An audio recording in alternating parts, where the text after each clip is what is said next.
Lorsque j'ai accédé à la présidence du réseau des femmes de l'APF, j'ai souhaité que nous puissions ensemble travailler sur un legs. Parce que je dis toujours, les élus, nous sommes de passage, mais les processus, les valeurs demeurent.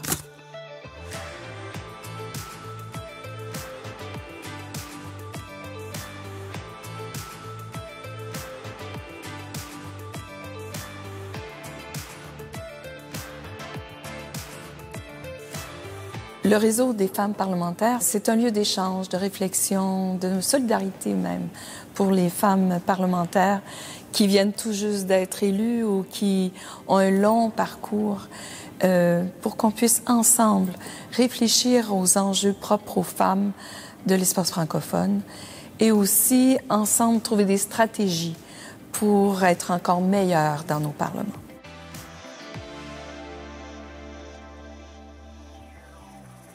Au sein de l'APF, le réseau des femmes parlementaires créé en 2002 ambitionne de promouvoir la participation des femmes, pas seulement dans un cadre parlementaire, mais aussi dans la vie économique, sociale, culturelle de leur pays.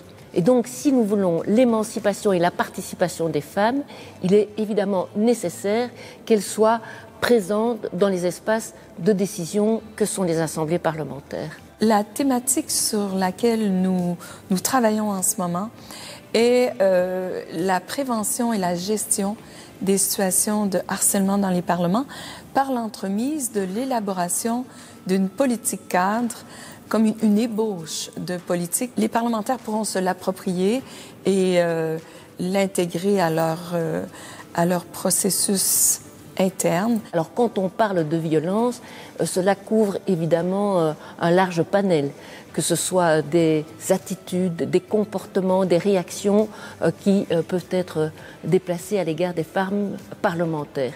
Et donc c'est une réalité qui peut être vécue partout dans le monde.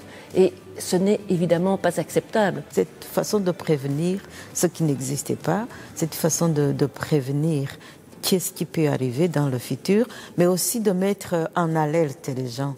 Voilà ce qu'il faut se comporter, voilà les bonnes manières, voilà l'éthique. Alors l'idée, effectivement, en matière d'enjeux, c'est de pouvoir impulser une politique cadre de lutte contre les violences faites aux femmes, et plus particulièrement le harcèlement dans les parlements, au sein des parlements. Et je pense que cette politique de lutte, elle doit être portée par l'ensemble des parlements membres de la francophonie, et impulser une véritable, je dirais, réflexion, bien sûr, mais aussi des actions de prévention et de sensibilisation, des mesures fortes pour lutter contre ce type de violence qu'est le harcèlement. Combien de femmes ont été victimes d'un harcèlement moral ou physique? Quels sont les processus qui sont mis en place pour les dénoncer? Quels sont les mécanismes de plainte ou les actions de prévention? C'est évidemment très, très intéressant de comparer les situations entre nos assemblées. Et donc, on se rend compte que même dans les pays où les droits des femmes sont acquis depuis, je dirais, plusieurs décennies, eh bien, il y a encore du chemin à parcourir. Ce que vous faites, mesdames, la mission dans laquelle vous vous êtes investies, elle est vraiment fondamentale, importante, puis elle touche beaucoup de personnes.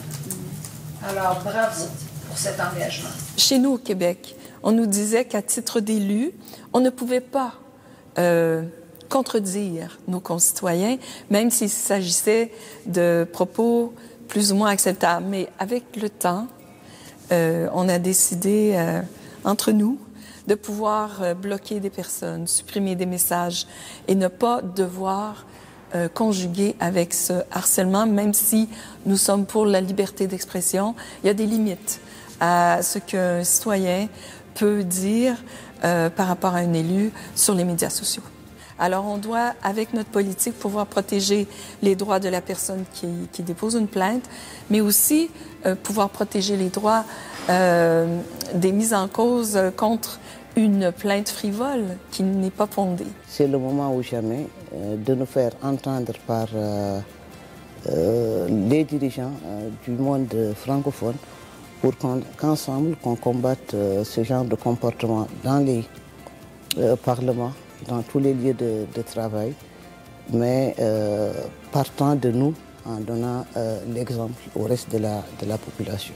Ensemble, les politiques et l'administration réunies, on pourra trouver solution à tout cela. Cette volonté du groupe de travail d'amener le réseau des femmes, puis l'ensemble des parlements de l'APF vers cette éradication du harcèlement dans nos parlements, à mon avis, c'est très noble et on fera certainement figure de proue pour tous les parlements de la planète.